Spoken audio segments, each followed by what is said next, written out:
আল্লাহর ভয়ে চোখ থেকে পানি পড়া।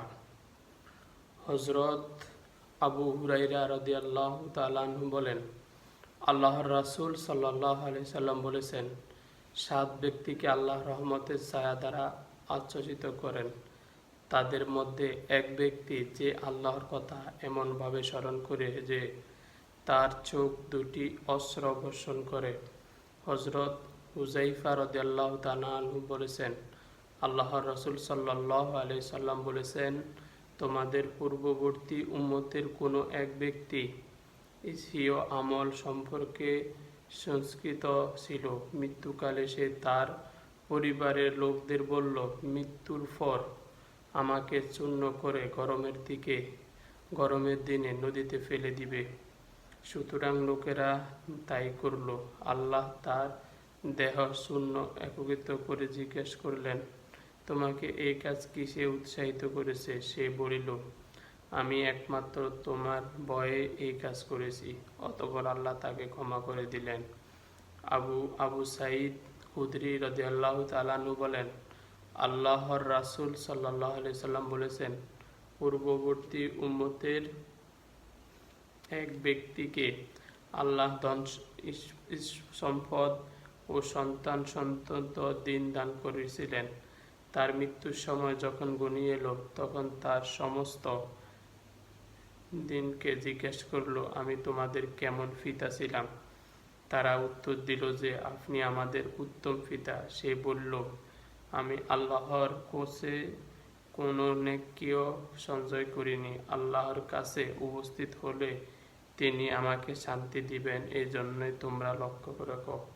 যখন আমি মরে যাব, তখন আমাকে জ্বালিয়ে কয়লা বানিয়ে চূর্ণ করবে। তারপর তখন দ্রুত বাতাস প্রবাহিত হবে, তখন চূর্ণগুলো বাতাসে ছড়িয়ে দিবে। তার সন্তানরা এ কথার উপর অঙ্গীকার করল, আল্লাহর শপথ, তারা তাই করল।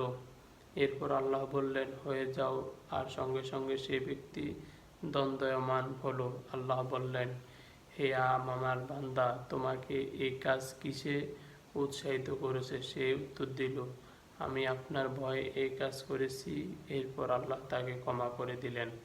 হযরত আবু মুসা রাদিয়াল্লাহু তাআলা আনহু বলেন, আল্লাহর রাসূল সাল্লাল্লাহু আলাইহি সাল্লাম বলেছেন, আমি এবং আমাকে যা দিয়ে পাঠানো হয়েছে তার দৃষ্টান্ত হলো এমন এক ব্যক্তির ন্যায় যে নিজ জাতির কাছে এসে বলল যে, আমি স্বচক্ষে শত্রু সেনাদল প্রত্যক্ষ করেছি এবং আমি তোমাদের সুস্পষ্ট ভীতি প্রদর্শনকারী।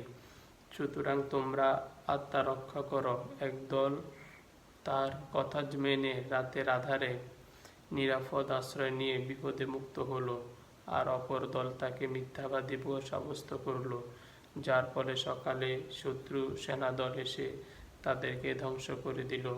হযরত আবু হুরায়রা রাদিয়াল্লাহু তাআলা আনহু বলেন, আল্লাহর রাসূল সাল্লাল্লাহু আলাইহি সাল্লাম বলেছেন, আমি এবং মানুষের দৃষ্টান্ত সেই ব্যক্তির ন্যায় যে আগুন জ্বালালো আর আগুন তার চারপাশে আলোকিত করলো।